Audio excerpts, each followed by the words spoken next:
Well, shalom, friends.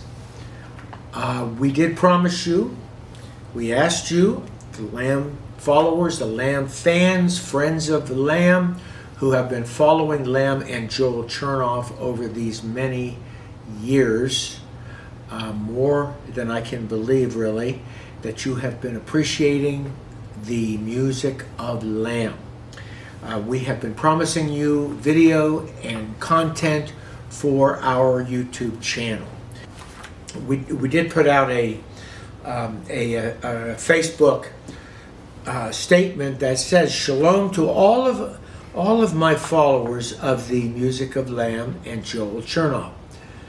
Over the years, I have received many positive messages, and I want to thank you all for your comments. I will soon be sharing more videos in which I will share anecdotes and some of the history behind the music of Lamb and Joel Chernoff. If there is anything specific you would like to know about the topic, please leave a comment. I would love to hear what interests you. Blessings." So, right now, I'm going to start answering some of your questions. This is from Steve Johnson. Steve, thank you for sending in a question. And you say, around 1973, Yom Kippur, which was when the Yom Kippur War happened in Israel, many, even to this day, of Jewish followers of the Lord began their journeys. And I'm assuming you are referring to their journeys of faith. I think, Joel, you are one of them. Well, Steve, that was not exactly true. 1973 was several years after the Six-Day War in 1967, and that's when the Spirit of God was poured out. That's when I started my real journey. I was dramatically impacted by a move of God's Spirit. It was a supernatural experience. And that was before Lamb even. And Steve, I really gave my life to the Lord in 1967, 68, 69, 70. Actually, I was at the University of Cincinnati, and around 1970, 71, I had been writing a lot of music, contemporary Christian at that time, but then I began to feel a need to express my Jewishness also. And that's when I began writing what became the music of Lamb. So that was in the early 70s, but I started my journey really in the late 60s through a great outpouring of the Spirit on me. And then Lamb developed after that in the early 70s. Thank you so much for that question. Now I'm going to speak to the question of Chris Olson. Chris's question was, do you have any plans to release any unreleased music from your Lamb days or more live concert recordings? Would love that. Well, Chris, out in my garage I have got master tapes of recordings that go all the way back to 1973, 74. But I'm not planning at this point on putting out anything new and unreleased from the past. I would have liked to have, but there just isn't anything back there. Thank you for that question. One more question. This is from Israel David Whitworth. How did the testimony of your parents shape the beginnings of your life and ministry? How did music become a major facet of your calling? Well, of course, my parents, I was probably one of the only Jewish kids back in the mid-60s that was brought up in a Messianic Jewish or a believing Jewish atmosphere. Both of my parents were believers. They have since passed away and gone on to be with the Lord. But they trained us, raised us up in the faith as best they could. Of course, a personal relationship with God is personal. And so they couldn't experience that for us. But they trained us. I knew the scriptures. I knew the prophecies, a lot of prophecies. There was no question in my mind about who the Messiah was. I just wasn't that interested when I was in my early teenage years. However, their impact on me was dramatic. And when the Spirit of God fell on me and upon Rick also at that time, we really, all of that training came forward from my parents. I began writing music when I was 15, 16 years old. And I was doing it mainly because I was going to Youth for Christ rallies that were in Cincinnati, in central Cincinnati, in downtown, and kids from all over the city were like coming in. It was a great place to meet people, to meet girls, to meet guys, to kind of establish friendships and so forth. It was very, very cool at that time. And they were sponsoring regional conferences for music and sports. I was also a basketball player. I was on the basketball team regionally, and we went to the regionals, but also music. And I sang in an ensemble there, and we did concerts around. It's about 7 or 8 of us. And during that time, I discovered that I could write music. Not only write music, but that I could sing. I knew I could carry a tune, but I was not aware that people liked it, even as a solo. So during that time, I began to write what became known within a few years, within 6 or 7 years, as contemporary Christian music. And several of us Jewish kids formed a group and began to compete in regional musical tournaments and so forth. And it was during that time that I saw the kids really, really liked it. They really liked the songs that I was writing. They were contemporary, a new kind of music, and it just was very, very exciting for me at the time. And my first solo outcoming was I was a part of this ensemble, and we were doing a Christmas concert at the time in Cincinnati, and the leader of the group came to me and says, "Joel, I think that you have a solo voice, and I want you to sing. I want you to step out of the group and sing Chestnuts Roasting on an Open Fire," which is a popular Christmas song written by a Jewish author, by the way. But so I said, okay. I took a shot. I stepped out with the Christmas trees, and all the kids were going, whoa. And I stepped out and I sang that song, Chestnuts Roasting on an Open Fire. And I just had that voice, kind of a crooner's voice. And everybody was shocked that I pulled it off and that they really liked it. And that was the start of my solo career. And so I began to take that voice, and then with the songs that I was writing, eventually I began singing with a guitar. Now you got to understand, I was actually trained as a pianist, but you can't take a piano to the beach, and you can't move around. And of course, at that time guitar was huge. It was the hippy dippy days, and so I taught myself guitar so that I could take it to the beach and sing songs. And so I began to sing with the guitar and write music on the guitar and do it on the piano also.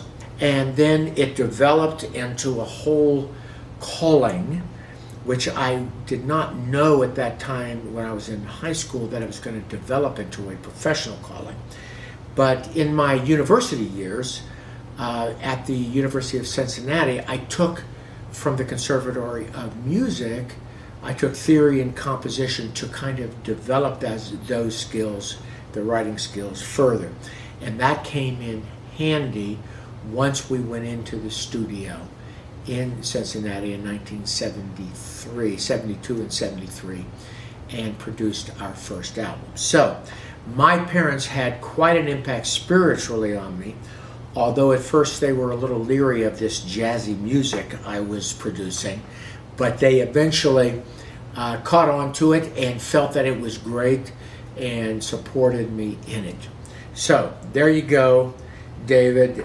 You've got your short answer on that one. And I'm going to answer one more question. This is from Edna Botker. And I thought it was a funny question, actually. Well, it wasn't actually a question, it was a request. And she says to me, write another hopping song and put it on Facebook. Now, I'm assuming, Edna, that you were talking about the Jewish dance songs that we do with that oompa oompa oompa beat.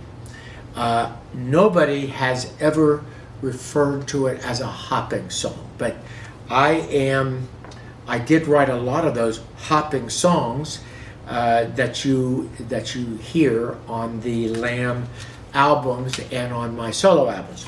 And if I do record and create a new one, Edna, I will put it on Facebook just for you, okay?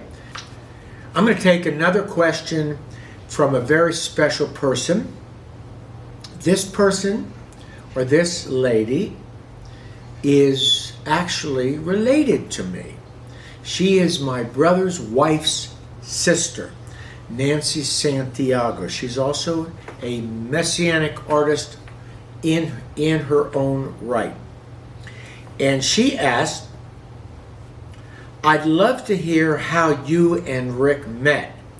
God used your music in a major way in my life by helping me know I could believe in my Messiah and still be a Jew. Well, you aren't the only one, Nancy, that felt that way. Many Jewish young people who came to faith at that time in the late 60s, early 70s, and so forth, felt that they were the only Jewish person on the planet that had accepted Jesus or Yeshua as the Messiah.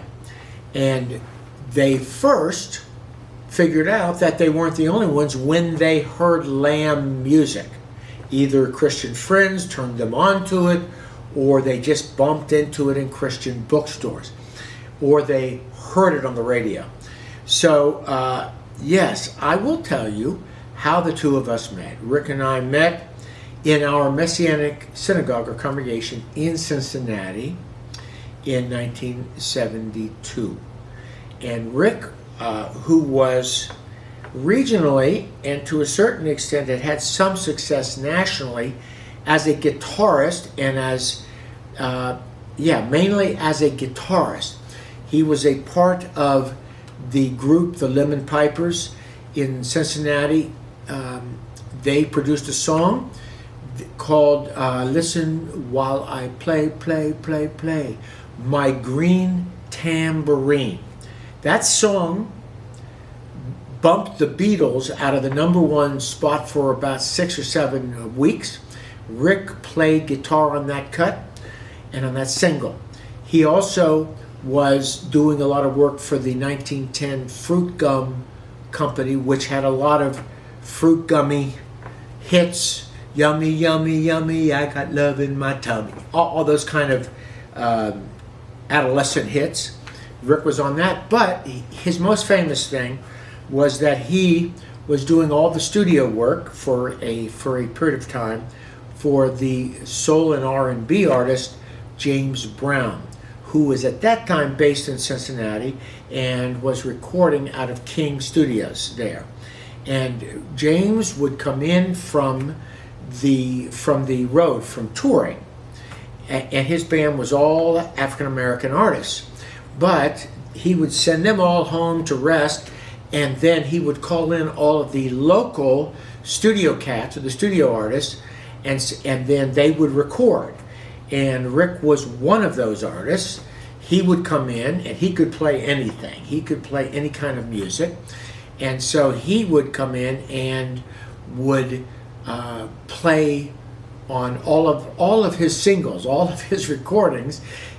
The most famous one of which, according to Rick, was Papa's Got a Brand New Bag, which was the famous da-na-na-na-na-na-na, bow, I feel good, da-na-na-na-na. That was him, according to Rick. That was him playing in the studio. Of course, his band took that out on the road and played it. But Rick did a lot of work for James Brown. However, he developed an addiction to hard drugs, heroin actually. And he was addicted, and it was really killing him. It was killing him, really. And he cried out to God. He came to faith, and the Lord delivered him, not at the synagogue. It was before he came to the congregation. But he had a supernatural experience with God, and God delivered him, no withdrawal from those addictions, which are very hard. They're a stronghold that are difficult, almost impossible to shake. But the Lord delivered him. Shortly thereafter, he had some friends in the hippie community and so forth that were Jewish and were coming out to the synagogue. So they brought Rick out to the synagogue, and I was playing guitar there with the worship group, and I was singing some of my new songs, and Rick heard it. And I was in my senior year at the University of Cincinnati, and so he asked if he could sit in with the band and play the worship music and the songs I was doing. And he recognized that I had talent. And so when I finished my senior year, I said, Rick, I'm going to take a few guys. We're going to go backpacking into Europe, into Israel, and back to Europe and back home. And I said, do you want to come? And he said, yeah. And I said, but we need some money. So we began to do a few little gigs. He, of course, could pick up the music right away. He was very, very good. That was his skill. One of his skills was just, as a studio cat, you got to be able to play everything. And so he was doing some great work with me on some of my new songs. And so we began to do a few little things in the Cincinnati area, and he was coming out, and he really connected with the whole Messianic movement and everything that God was doing in a supernatural way there. And so we toured in Israel. It's crazy, but we took our guitars strapped on top of our backpacks for 7 weeks. We did this hitchhiking in Europe. I dragged my backpack and strapped on a guitar on top of the backpack. Rick just simply carried it with his backpack, carried his guitar. Crazy. And we went through Europe, and then we flew to Israel. We were there for 4 weeks. We took it all over. We did concerts on kibbutzim, blah, blah, blah. We came all the way home, and then I had a contract to work at Peniel Center, which was a Jewish Messianic outreach in Chicago. And so I did that for the next year, but we kept on playing together. And then I flew into Cincinnati. Actually, I drove into Cincinnati during that year around Christmas time, and Rick got me into the studio. We had a little bit of financial backing, and we produced our first album. And then in February, I was still in Chicago. He was in Cincinnati, and he came up, and we did our first concert at the Airy Crown Theater in Chicago with 4,000 kids there. But we walked out on stage in front of 4,000 kids, Rick and I, and we had 1,000 albums for sale in the back, and We performed, maybe ministered 5-6 songs, Baruch Hashem, The Sacrificed Lamb, some of our classics. And we were 2 guys with the guitars, the long hair, the look, the whole thing. As you saw, this is the way we looked, or even this was closer actually. And bam, it just took off. I mean, we sold most of the albums after the concert. For the next 6 weeks, we were the #1 selling album in the Chicago area, period. And Moody Bible Radio picked us up, wanted us to come in. We sang for them. Woo, it went all over the country. It was just a God thing. The Lord did it, really.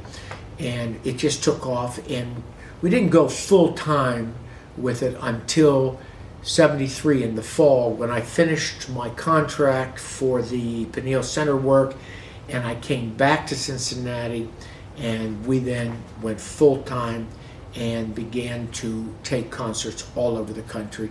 And the rest is Messianic music history. So Nancy, that's how we got together. God bless you, and I hope to see you soon. And I'm going to answer a question from Douglas Root. He says, I still love your music. Thank you. And glad the CDs are still available. I have all of them now. I'd like to hear how you and Rick met. Well, I just told you how when I answered Nancy Santiago's question. Also, I'd like to hear your story of what led you both to bring Messianic Jewish music to Christian churches and concerts. You were my first introduction to Jewish music and had never heard of Messianic Jews before. Lastly, what are your favorite Lamb songs and albums, and why? Well, what actually led us to bring it to you and to churches and Christians around the country was because you liked it. We put out our first album in 1973. It took off nationally, and all of the contemporary Christian stations in the country picked it up. We were very, very popular. We were in all of the Christian bookstores. We began to develop a major following, and it was because of that the Lord called us into the ministry of music, and we began doing concerts at Christian festivals, music festivals, large ones, small ones, in churches. We were just getting calls from all over the country and even all over the world. And so that's why we did that for 20 years. And so that's what led us into it. And I have to say that it wasn't just because of that, but it was the Lord's calling on us. There was a revival happening amongst the Jewish people. We were a product of that, and we introduced a new genre. Lamb pioneered, created, and popularized a whole genre of new music, which became known as Messianic music.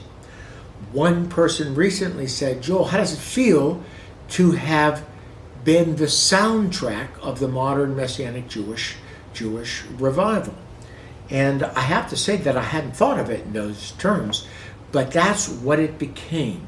Lamb music popularized Messianic Jews, Messianic Jewish music, and the faith and the biblical Jewish faith in the Messiah Jesus within a Hebraic context. And that's what we did. Now, as to what are my favorites, it's very, very hard for me to pick out songs that are my favorites. Of course, The Sacrificed Lamb was our signature song. That's what went all over the country. That was our first major hit.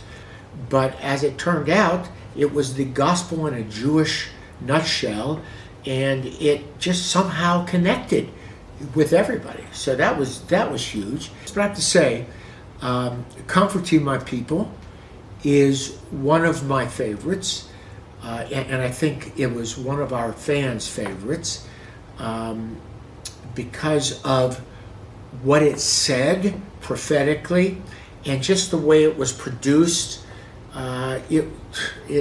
It was a big hit in concert too. There was another song, The Rivers of Babylon, which I think, again, on Lamb 3 was so prophetic and just, I think, beautifully produced. That was incredible.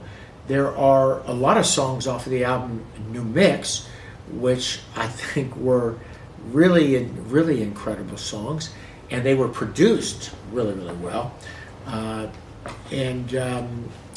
We Wait on You was big. Jonah was off of that album. That one was number 1, number 2 in many radio markets across the country. Because of the talk box at the beginning, people just loved that song. There were a lot of great songs in that album. Dancing in Jerusalem, great songs off of that album. It's hard to pick one. There was an album, Bringing Us Back, off of the Year of Jubilee. Whew, that one, to this day, is still so prophetic. And even off of the Seer album, He Is Messiah, which really was in the top 12 on the contemporary Christian radio charts. That was a great cut. Many songs on that Seer album really were great songs. And it's just very difficult to pick out my favorites, but those are a few that come to mind. Thank you, Douglas, for those questions. Lastly, I've got a question today from Paula Brown. And Paula says, I have your Dance for Joy DVD on how to do Hebrew dancing. It also gave a brief history of dance. Any chance of putting it on YouTube? I know it goes way back. I will admit I haven't even searched to see if it is on YouTube. I loved how it showed how to do the basic steps, some of the basic Jewish or Messianic Jewish dance steps, and then a couple of the more complicated moves. Well, yes, Paula, there's a very good chance we can put it on YouTube. It is still, to this day, I think, one of the best dance instructional, Messianic dance in instructional videos.